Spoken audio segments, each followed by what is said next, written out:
Hey, it is an unstoppable day. Are you ready to clear out the clutter in your house and in your life? I know I am. And so we are going to give you some great tips this evening on how you can do both.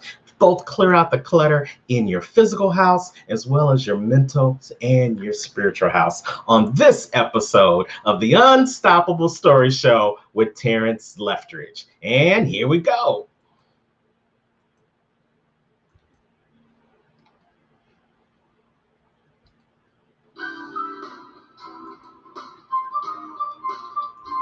Welcome to the Unstoppable Story Show with Terrence Leftridge, where we talk to ordinary people with unstoppable stories.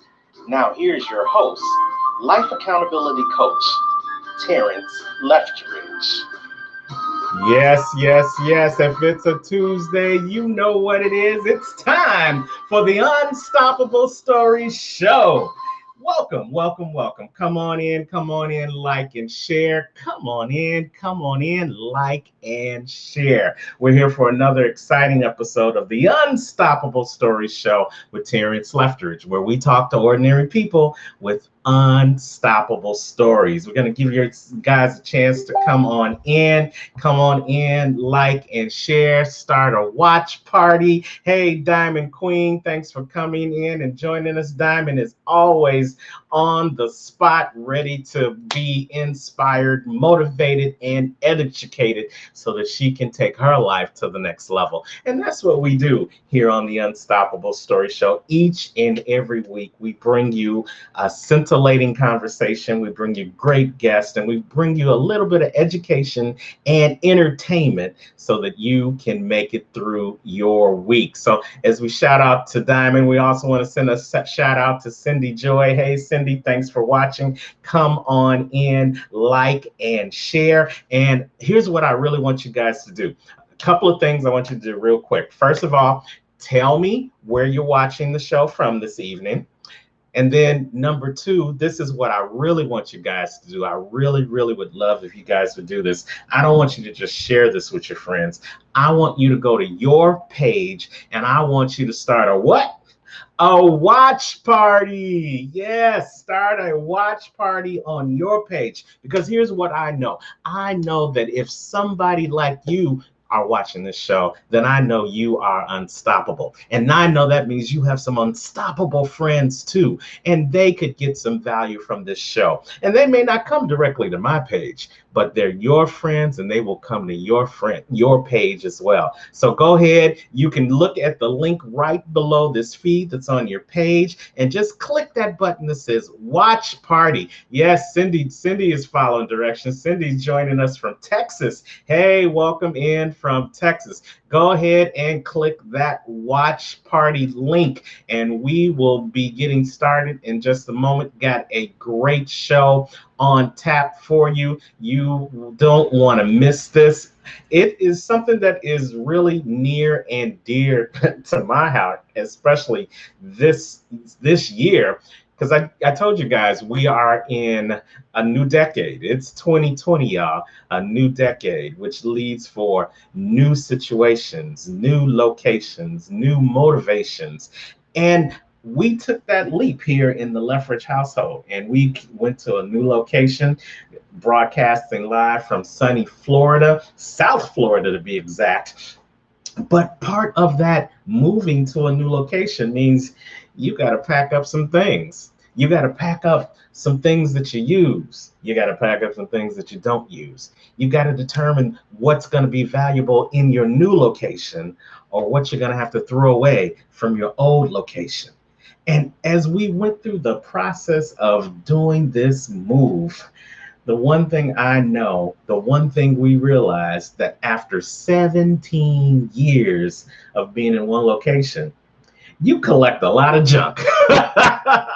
We had a lot of clutter. We had a lot of STUFF stuff. Yes, Sherry Gideons, thank you. Come on in, like and share. Go ahead and start a watch party on your friend's page as well as your page, because we're gonna have a great show talking about clearing the clutter from your house and from your life. And we've got a great guest on tonight. And so we were just talking about my journey over the last 2 months now of moving from one state to another state, clearing the clutter out of one house, bringing the stuff to another house. And I find myself in a whole situation right now where I'm still dealing with some of the clutter.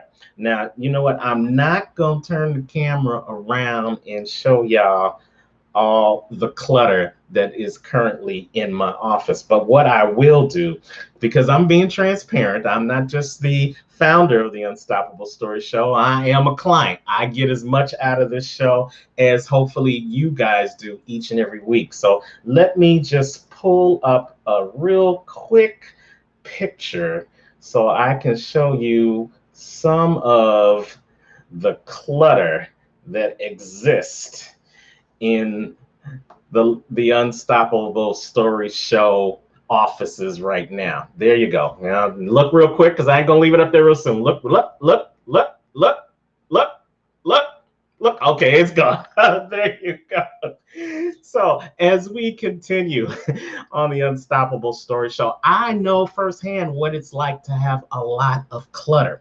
And what I have found, and I bet if you are transparent and if you are honest this evening, whether you're watching us in live from Texas like Cindy is, or in replay like someone else is going to be watching later on, you know that there's some clutter not only physically in your house, but there's some clutter in your spiritual house, in this house, that's keeping you stopped when you were born and created to be unstoppable.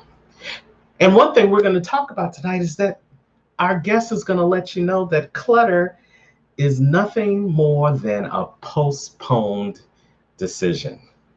She is a professional organizer. She has the founder of the company Sorted Out Inc. You can reach her at sortedout.net. She is a professional speaker. She's a Toastmasters veteran, and she is here to help you get the clutter out of your life. So let's welcome to the show none other than the one, the only, my new friend here in South Florida.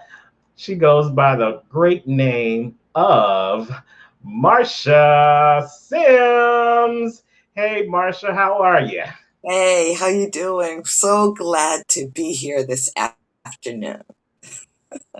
Oh, yes, yes. Thank you for taking some time out of your busy schedule of organizing people's homes and organizing people's lives to hang out with us here at the Unstoppable Story Show. How you been? I'm doing good, doing really good. Life is good. Helping people get uncluttered. Great, great, great. Beautiful. Yes, and Sherry says, welcome, Marsha. Sherry, put in the feed where you're watching us from so we can give a shout out to where you're watching us from as well.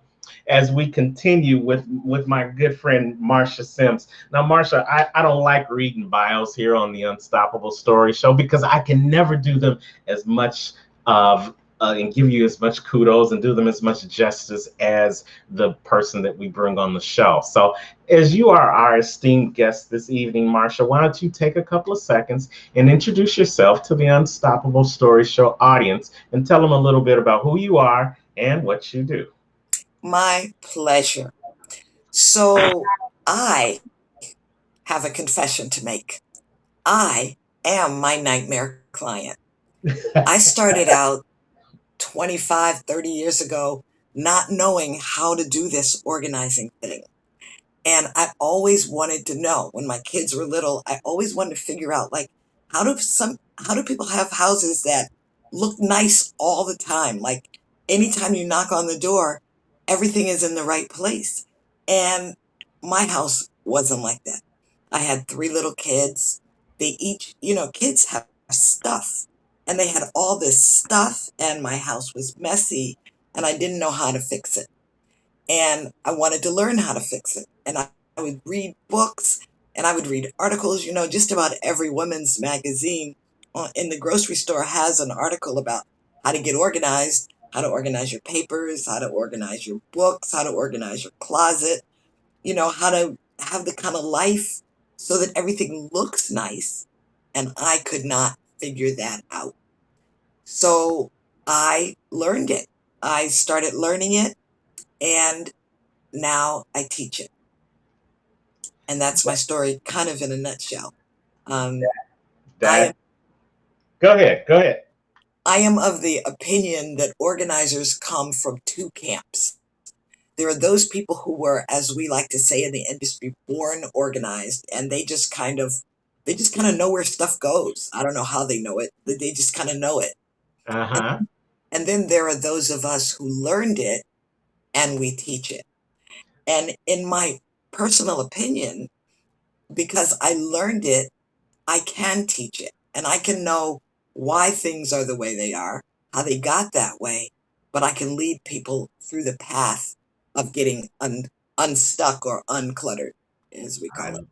I love it. Marsha Sims with her company Sorted Out Inc. You can go reach her at Sorted Out Net. We're going to be putting that up throughout the show. And hey, if you are watching us, go ahead and get that watch party out there so that everybody can learn how not only to clean the clutter in their house, but to clean the clutter out of their life. We're going to bring those two together. We're going to make it a symbiotic show this evening so people can understand the value in clearing out the clutter. And if you've got questions, make sure you put them in the feed and we'll get them up on the screen to ask Marsha before the end of the show. But Marsha, before we go any further, I always ask every one of my guests who's on the Unstoppable Story Show one simple question.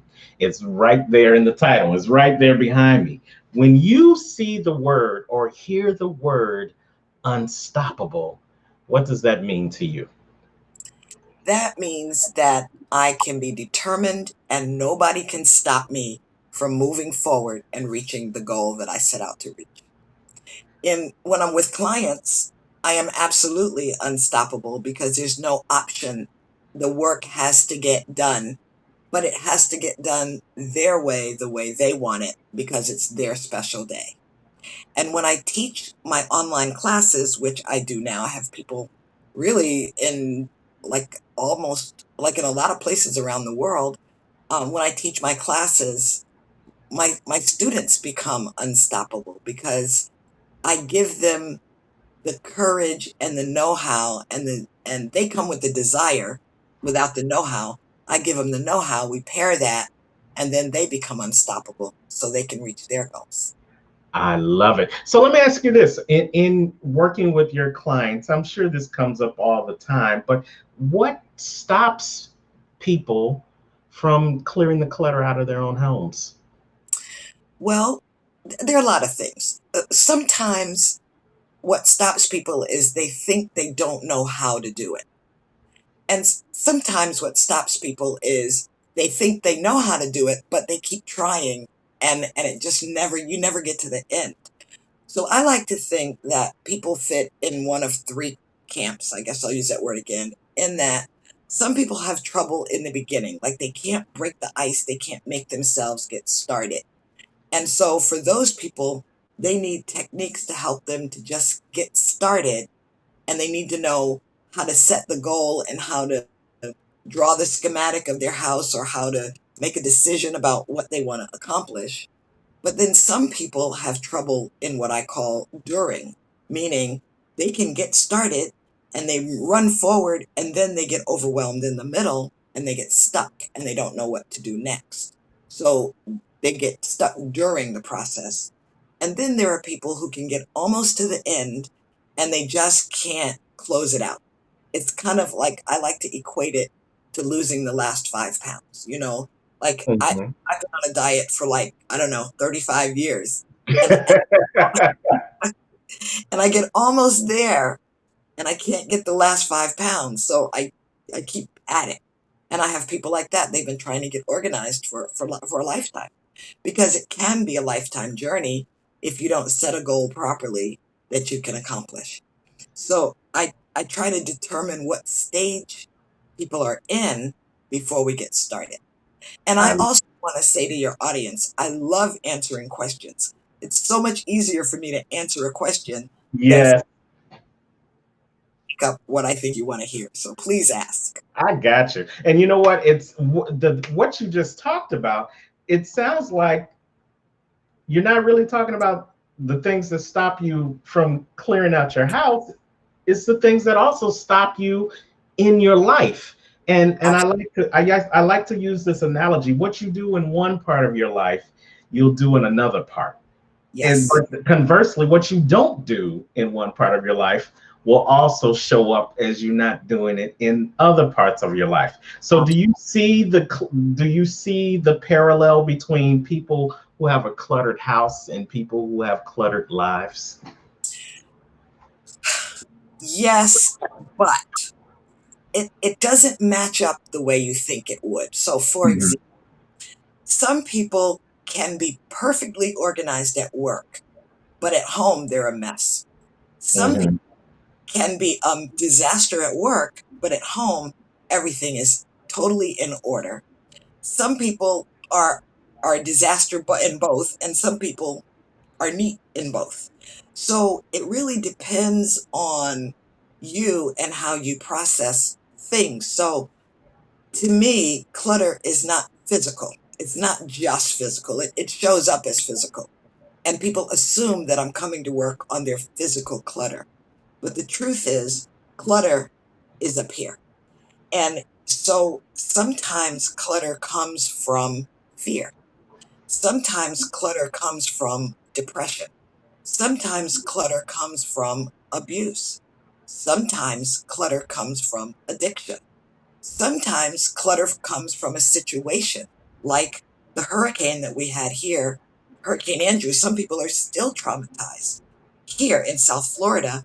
And that's not even to mention other hurricanes that have come after Yeah, and yeah, in other places. Um, some people are still traumatized because of that.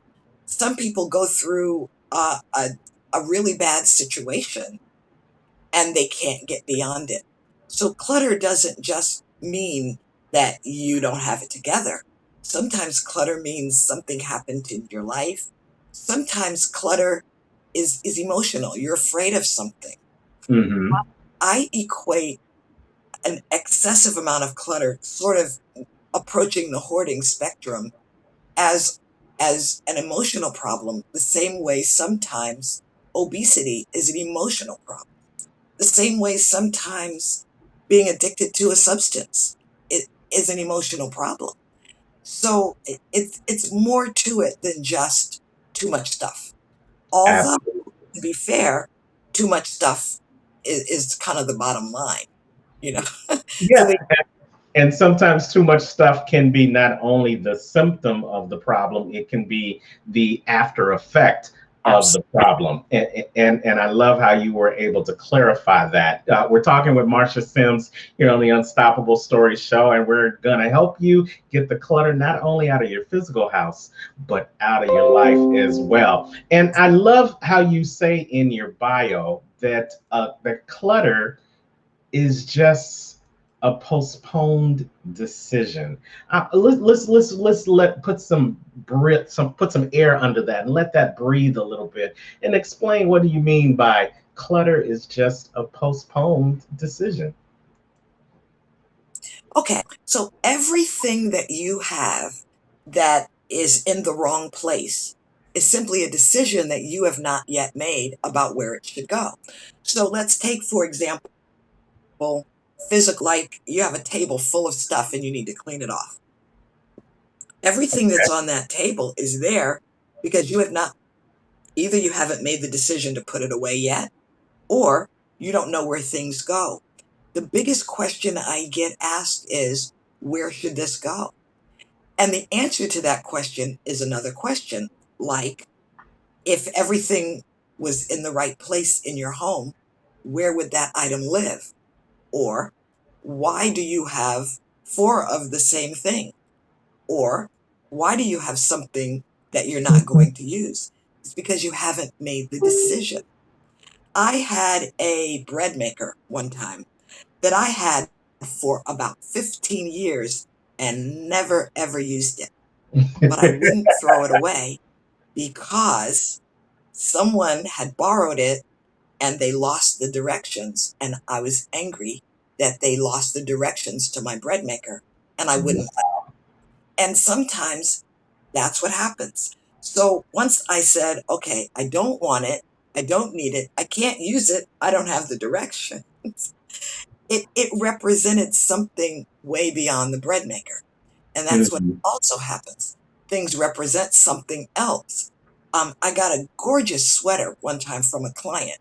She had gone to Italy with her husband. They went to the factory where the sweaters were made.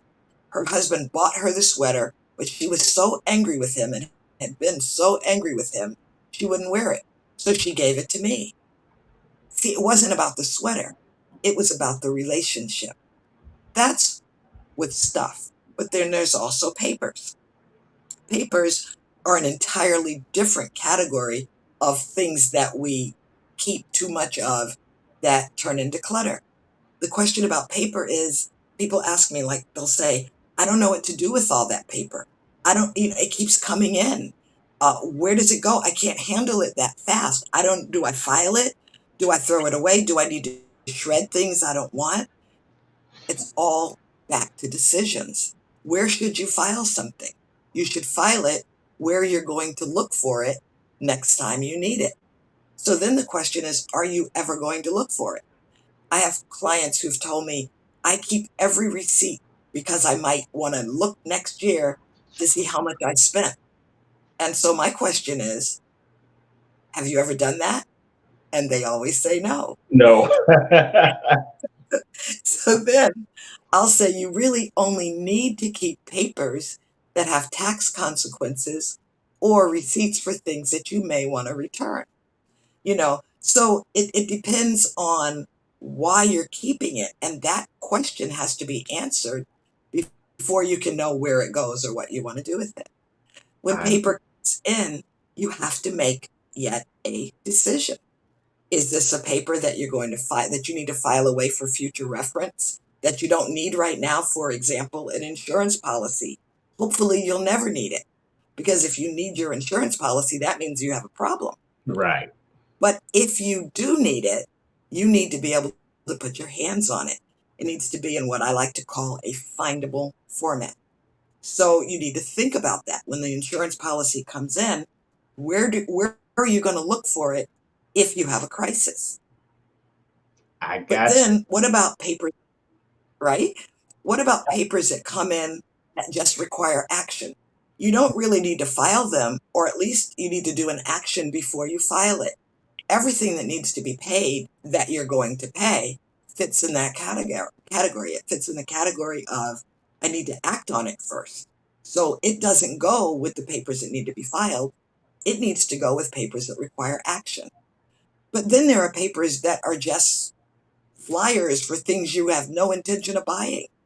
So my question is, how long do you need to hold on to that paper until you make the decision to let it go? Which still is another decision. So it's all about decisions. I love it. And watch this. You know what? I told you guys, we're not only going to help you clean out the clutter in your house, we're going to help you clean out the clutter in your life. Marsha's hitting you with the things that you need to do to help get rid of some of the clutter in your house. And I'm going to flip the switch and use those same things that Marsha is saying to help you get rid of some of that clutter that's in your life. She was talking about papers, and I relate papers as clutter in your house to relationships that might be clutter in your life. You see, there are things with the papers that you need to take action on. There That's are people in your life that you need to take action on too. You may be holding on to friends that are only fair weather friends, or they're only those virtual Facebook friends that are only there to see what you're doing, but not really there to help you get to where you're trying to go. You need to take action on those relationships. that's You may be holding on to a relationship in the past that you thinks by hook or crook is gonna come back around. So you're just holding on to that guy's phone number, or you're holding on to that girl's Facebook page name, or you just think that it's gonna come back around. So you haven't really gotten rid of that relationship. You need to take action on that relationship, because all that your indecision, all of the postponing of your decisions on those relationships, y'all, is adding to the clutter in your life. And it's keeping you stopped right where you stand. You can't move on to that relationship that you're meant to have because you're stuck. Keep looking back at that relationship that has already been gone. Go ahead, Marsha, jump on in, like, because I could just take over. Okay, yeah. Let me add another kind of clutter that people don't think about as clutter, and I'm going to call it activity clutter. Okay. Know, do you have things to do every single minute? So much so that you don't have time for your own life. You don't have Mm, time to meditate. You don't have time to exercise. You don't have time to eat properly because you're going, going, going. You don't know how to say no. You belong to 5, 12, 15 organizations and everybody needs you and everything's calling you. That's also a kind of clutter. So if you're going to streamline your life, you also have to look at that. How many commitments are you making that you can't really do? A lot of times we commit to things and then we regret it. You yes. commit to going to an event or helping somebody when your child is there needing you to help do homework. So you have to also consider that. You know, you want to make your life the way you want your life, and nobody else can tell you that. And that's why you also have to make a decision. It all comes down to what do you want? Do you want to open your door and be able to walk in your house and feel, do you want to Yeah. be able to find everything you need when you need it? That is a sense of peace that you can't get when everything is tumultuous. Absolutely, absolutely. Great, great point, Marsha. Sean Segal from Ohio, he says very true. He agrees with everything that you are saying right now, and absolutely. When you look at the analogy of walking into a clear, uncluttered house, it just brings a peace that defies all understanding. And that's That's the same thing when you can walk in an uncluttered life. it that's it, it brings a sense of peace, a sense of, like you did, where you can breathe a little bit easier because you're not cluttered by the things that are going on in your life. So when you run across a client for the first time and you are in the midst of their clutter, what's the first thing you look to attack or address to help them get uncluttered? I don't look at physical stuff. I look at, well, I don't look at it. I start by asking questions. And my questions are simple. My questions are, if everything were perfect and everything in your house was exactly the way you wanted it, how would it be? Or I'll ask, what's wrong with it the way it is right now? And people think, well, why would you ask me that? That's obvious. But it's not obvious because it may not bother you. I have and one of my early before and after pictures, there's a picture of this guy sitting behind a desk. And I mean, papers are piled up to like almost over his head. He couldn't see anything. And he didn't think that was a problem. He thought it was funny. His problem was that his bed was always, his wife would always have everything all over the bed. And at night when he got ready to go to sleep, they had to knock stuff off the bed. Well, they'd knock it onto the floor and then he'd trip over it. That was his problem. So the problem is not necessarily obvious. Nobody can walk into your house, which is walking into your life, and tell you what you should fix. I don't know what you should fix. So I have to ask you questions. And when I work with people, it's a day of asking. And I'll ask, how many of these do you need? I don't know. You may need 5 toasters. I mean, I don't think most people do, but Yeah. you know, I can't say that.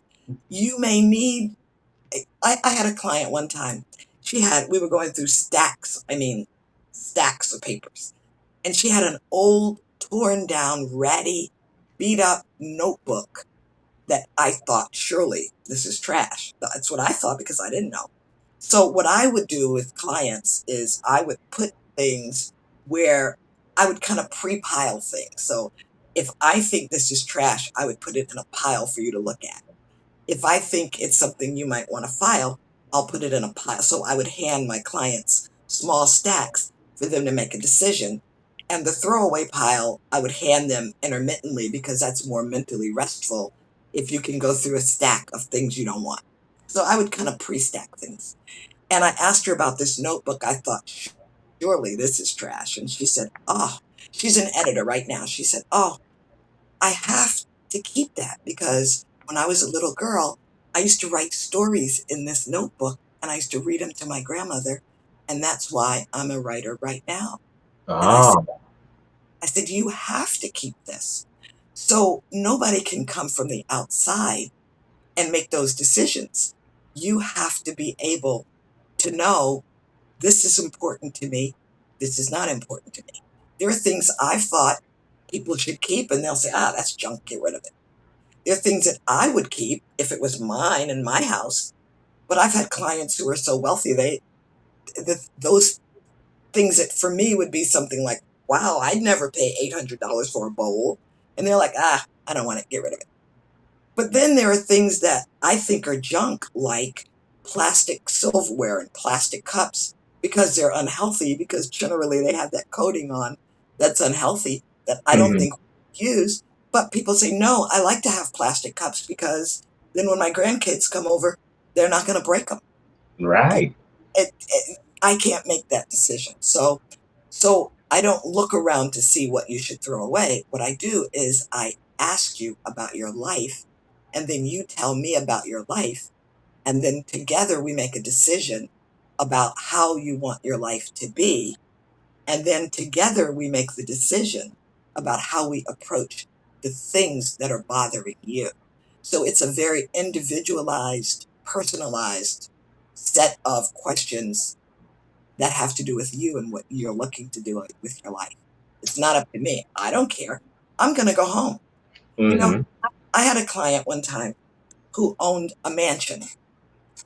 She had like 7 bedrooms and 4 bathrooms, maybe 5 bathrooms, and tennis court and an Olympic-sized pool and 3 storage units on the property and a 5-car garage. I mean, it was huge. It was And an American for real. and you could not walk in any room without walking over stuff. It was ridiculous. Right. So she wanted to move to a condo. She wanted to sell that place and move to a 2-bedroom, 2-bathroom condo. And I said, you cannot get all this stuff in a condo. And she said, watch me. Watch me. So she ended up with a bank of storage units that she paid $4,000 a month for several years. But I went to help her try to get things out of the storage unit, and I spent an entire day with her, and she refused to let go of anything. Well, she let go of 5 things in an entire day, and I mean, I went through things like, how many of these do you need? Do you want this? What is this? She needed everything, but it was in the storage units, and she was paying $4,000 a month. Right. But I cannot make that decision. There's no way I could go and say, get rid of this stuff. It's not my stuff. I love it. And we're going to park it right there because I want to make sure that we are really helping our viewers who are watching us live or who's going to be watching us replay to really understand that clearing out the clutter in your house is very synonymous to clearing out the clutter in your life. It's the same steps that you have to take. And I like how you start the process by talking and asking questions Yeah. because you have to ask the questions about the things that you want or don't want in your house. But you also have to ask yourself the questions about the things you want or you don't want in your life. Marsha can't make that decision for you. Terrence can't make that decision for you. People come to us for coaching because they want us to help them change their life or save their life. But really what we do as coaches here at Unstoppable Coaching and what she does, it's sorted out, is that we don't give you the answers, but we help you formulate the questions. Because if you can come up with the right questions, then that's going to help you determine what you need to keep in your house, what you That's, need to keep in your life, what you that's, need to throw away. in your house and what you also may need to throw away in your life so that you can move from being stuck and stopped into being unstoppable. Would you agree with that, Marsha? That is absolutely true. I couldn't have said it better myself. I love it. So here's the second thing. So the first thing you do, you go in and you ask questions. So after you have asked questions and they give you some feedback, then what's the next step you generally go with your client in order to help them get to eventually clearing the clutter out of their house? Okay, so the next step, and I'm going to say the steps so that the people who are listening can do them. You don't need me to do the steps. You can do the steps. So the first step is to ask yourself the questions, but then the second step, if you're doing a house, is you would draw a schematic of every room. Just a schematic is just a big rectangle and just indicate where every room in your house is. And then you would we create a plan from that. So in every room you would make a decision of what is the function of this room? What kinds of things belong in this room?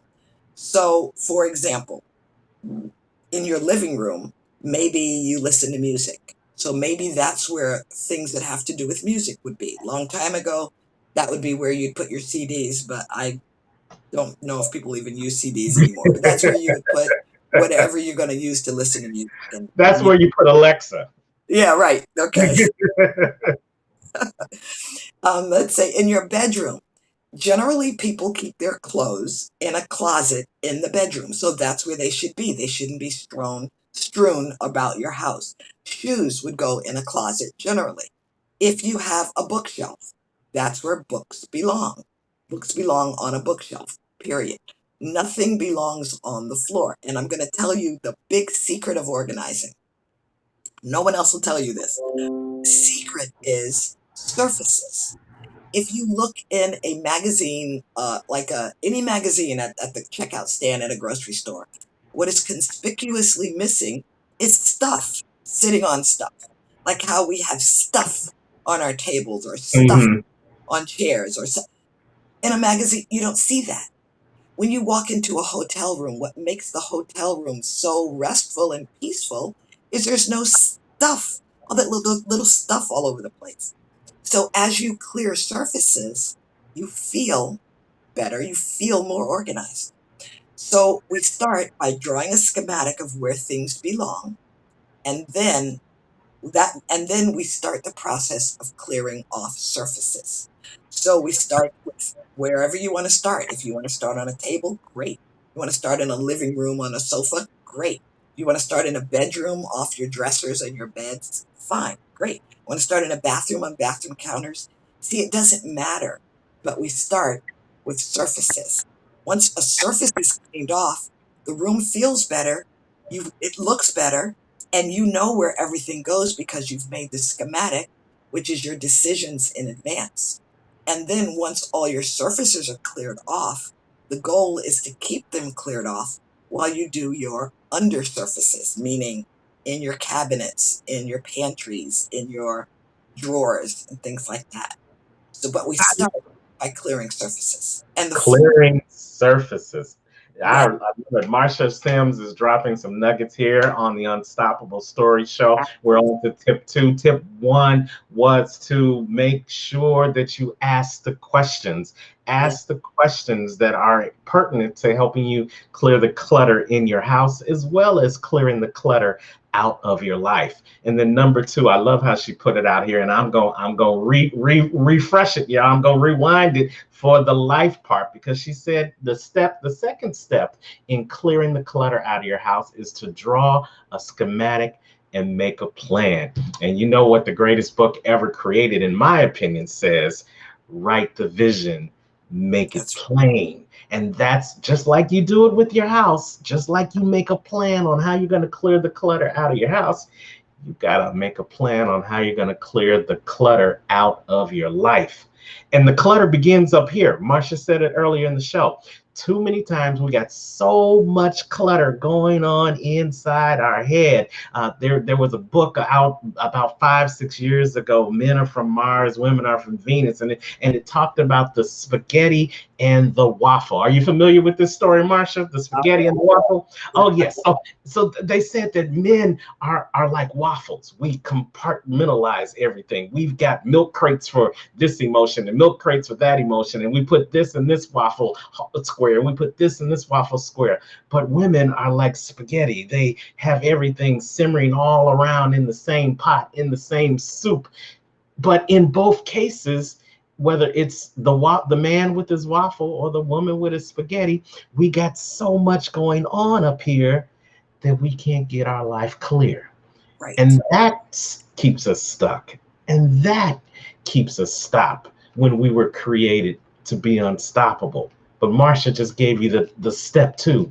The step two is to write that plan down. Make a schematic, not of just of what you want to see your house look like, but what you want to see your life look like. Draw a map, do a vision board. You can do it electronically, or you can do it physically. You can map out what you want to see. And as you begin to map out what you want to see, just by default, the things you don't want to see start to float and fly away. When I'm working with people, I always hear, I don't know why I kept that so long, but I know why. The reason is because your life got busy and you didn't stop to think about it. Mm-hmm. It just stayed there. The next, Or it was easier to keep going yes, than to address what that's it was. And that, that's what many of us do because we don't want to address the issue, or we don't want to address the thing, or we don't want to make a decision about the piece of paper that's in our house or the virtual piece of paper in our head. We right. postpone, like you said, our decisions. So now I want to tell everyone how to go through things, because if the next step is to start to clear surfaces, how do you do that, right? So Yeah. if you're if you have stuff like three-dimensional clutter, like just stuff, clothes, papers, everything in a pile or in a series of piles. If you're dealing with stuff, the way you handle it is the easy way is to do yes, no, and maybe. And here's what that means. You take an item. Yes, I want it and I know where it goes. You put it there. Or no, I don't want it. It's leaving. And then you put it wherever it can go to leave. That could mean it's going in the trash. That can mean it's going to charity. That means it's going to the person that it belongs to. But no, you're not keeping it. The third category is what I call maybe. Maybe means either I don't know if I want it or not, which is a legitimate opinion, or it means I want it, but I don't know where it goes. So things either are yes, no, or maybe. So you take all your yeses and you put them away. Now you're down 1/3. You take all your no's and you earmark them to leave. You put them by the door. You put them in the trash can. You put them in your trunk if they're going to charity. Now you just have 1/3 of them, which are the maybes that you have to look at again. If you go through your house and you box up your maybes, what happens is the maybes will kind of ride in your subconscious. And by the time you come back to them, you can do yes, no, and maybe on your maybe boxes. So that's how you handle stuff. And then what I tell my students is after you go through it, I'll help you with the maybes. And by helping them with the maybes, I just ask them questions. How many of these do you need? Are you sure this is something that you want to keep? Where does it need to live? If you were looking for this and you couldn't find it, where would you look?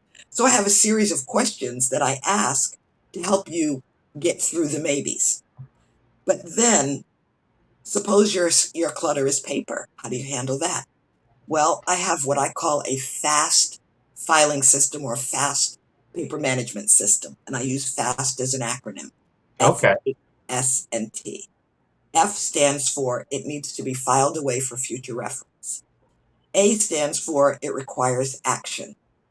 S stands for you need to shred it, or you want to shred it, which I personally think shredding is overkill, but that's a different issue. And then T stands for it needs to go in the trash. You shouldn't have had it. You should have thrown it away before you did it. F, A, S, and T. So those are the 4 categories. I am going to be doing another fast paper management system class coming up in the next month or so, because it's getting ready to be tax time, and I usually try to do Yeah, it in the spring, in the late winter, early spring, just in time to teach people how to handle papers this time of year. So it's coming up. And for the people who are listening, if I also have free daily organizing challenges, and they're welcome to go to my website and sign up for the challenge. It's free, no obligation. You will not be harassed. It's just my gift back to the community. I, And every day you get an organizing challenge, and you don't have to do that challenge. But the purpose of it is to remind you that every day you should be putting about 15 minutes towards your organizing every single day. And honestly, 15 minutes a day, it's amazing how much you can get done, because 15 minutes a day is more than an hour a week. And an hour a week is 52 hours a year. If you do something for 52 hours, I don't care what it is, you're going to get it done. That's a lot of time. So don't, 15 minutes, it's significant. So what I tell people is set a timer and get started. So if you don't know what to do, start with my challenges. They're just a gift. If you do know what to do, start doing that. I love it. Marsha Sims, professional organizer, owner, founder of Sorted Out Inc. at sortedout.net. You can get more information about her challenge and about her free information on her site, sortitout.net. And she gave some great information. We got some comments in the comment room. Billy Miller said, Billy's from Delaware. He says success flows through through clutter, much like water through a clogged up drain. So you got to clear that drain so that success can flow through, so you can get rid of the clutter. Sean Segal says, if you don't write it down, it will be forgotten. Absolutely. Get it out of your head, get it onto paper, get that clutter out of your head. And so looks like we have a question from Nikki Hammer of Chicago. Question. So I have walked away from cluttered situations for my health reasons, and it stays away for long term, but now it's back in the circle around me, but I don't interact with them. So I believe the clutter she's talking about is people Yeah. because of trust. But how can I keep the other circles without that horrible cluttered situation from the past creeping into my future? Wow, that's a big one. Well, we only live in the now moment. We don't live in the past. We don't live in the future. So if you take care of your now, right now, every moment, every day, every moment, because every moment we're in the moment of now, then you're okay. But if you're looking in the past at old relationships and old stuff, or you're looking in the future to what you might have or might not have, you're looking in the wrong place. So as far as I'm concerned, organizing is very spiritual, because it's about who we are right now in the moment today, because we're not who we were yesterday. Like somebody said, yesterday is a past, it's over. Tomorrow is the future, we're not there yet. Today Absolutely. is a gift.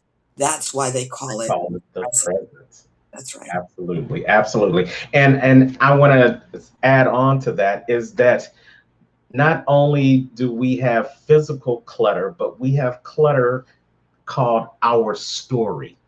And Yeah, our story is an ever evolving story, that's except for when we get stuck.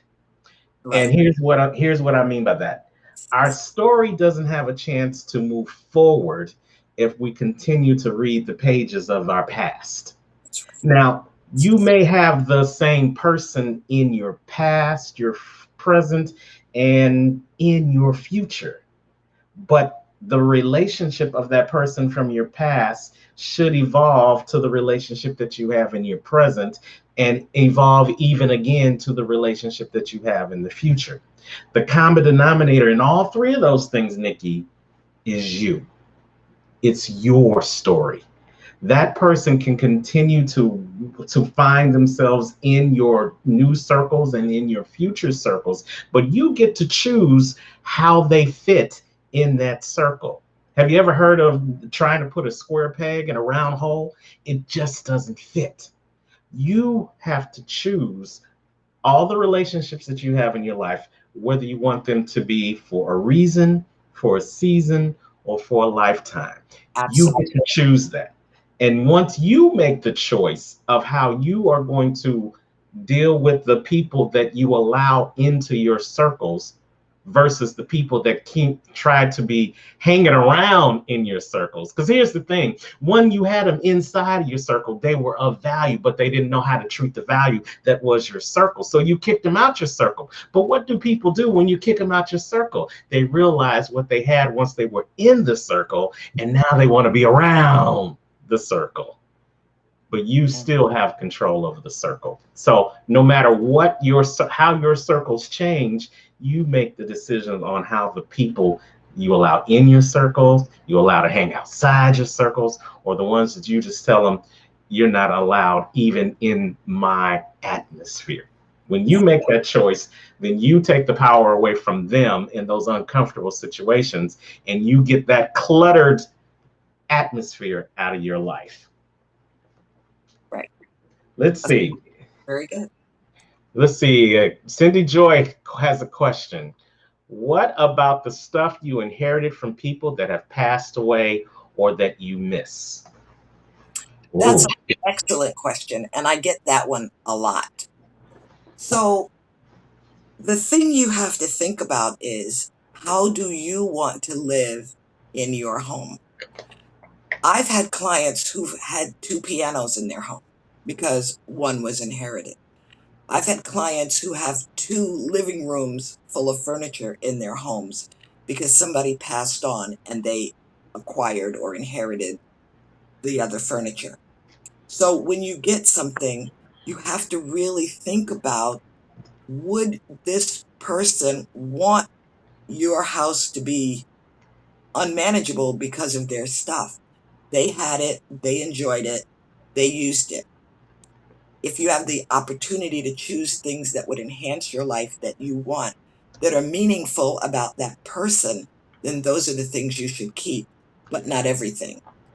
And sometimes we have trouble separating the things from the people. The people are not the things. Clearly, the person that you loved is not here using those things. So that doesn't mean that you're supposed to just take them all in. Maybe it means that you are supposed to be the guardian of those things to give them away to somebody who needs them. Or maybe you could bless somebody with some of those things. Or maybe you should keep the things that would help your life and bless somebody else with the things that you had that you no longer need. But you have to decide. That's a big, big issue. I've worked with a lot of people yeah. who have acquired things that they don't want. Another big one is gifts. People get gifts and they don't know what to do with them because it may be something that doesn't fit in with your house or with your life, but somebody gave it to you, so you don't want to disrespect them or the affection that they had for you by not keeping a gift. But you can't keep everything. So what I tell people to do is, in the case of gifts, is things like, tell the people who are going to give you gifts, you only want gifts that are consumable, like a gift you can eat, or a gift that's not going to be something for you to display in your home. Oh, Because yeah. how many things can you have? You How much you can have is determined by your space. If you live in an 1,800 square foot condo, you cannot keep as much stuff as if you live in a 3,500 square foot ranch house. You just can't. So you have to make a decision based on where you live based on your capacity for things, and you can't keep everything. They wouldn't want you to keep it. They wouldn't want their things to make your life uncomfortable or unpleasant, and you have to consider that. Absolutely. And to piggyback on that, I would say, Cindy, that you have to use discernment. Use your own discernment, but also tap into the discernment of the person you inherited the stuff from. I believe that if they were truly someone special in your life, like Marsha said, they wouldn't want you to have to be stuck trying to figure this out. So, what did they do with the stuff when they had it and now you have inherited it? What kind of person were they? Or were they the type of person that did give to charities, did give to those who were in need, did love to share their items, their things with others? Think about that. The other thing is, while you're relatives, friends are living, you want to go back to step number two, make a plan with them, especially if they are some of your elders, some of your matriarchs, patriarchs in your family. Talk about the things that they have and try to ascertain ahead of time what they want to do with those things or what they want done with those things after they pass on. They can give you all that information now so that you're not stuck struggling to figure out that information later on. I know in my life, my aunt took care of my grandmother who had dementia and moved her into the house and all of her things in the house. And she passed away in the house. And then after that, my aunt could not get rid of those things because of the situation. She had created the story in her mind that because she brought the stuff there, that my grandmother wouldn't want her to give the stuff away. Right. And in many cases, that it couldn't be farther from the truth. They when they pass on, they want us to remember them here and here, not necessarily with what they left in the closet or what they left in the garage or what they left in the basement. Right. Does that make sense, Marsha? Absolutely. Yeah. And the other thing you can think about is, what would you want for the people who are going to acquire your stuff? Because ultimately, we're all leaving.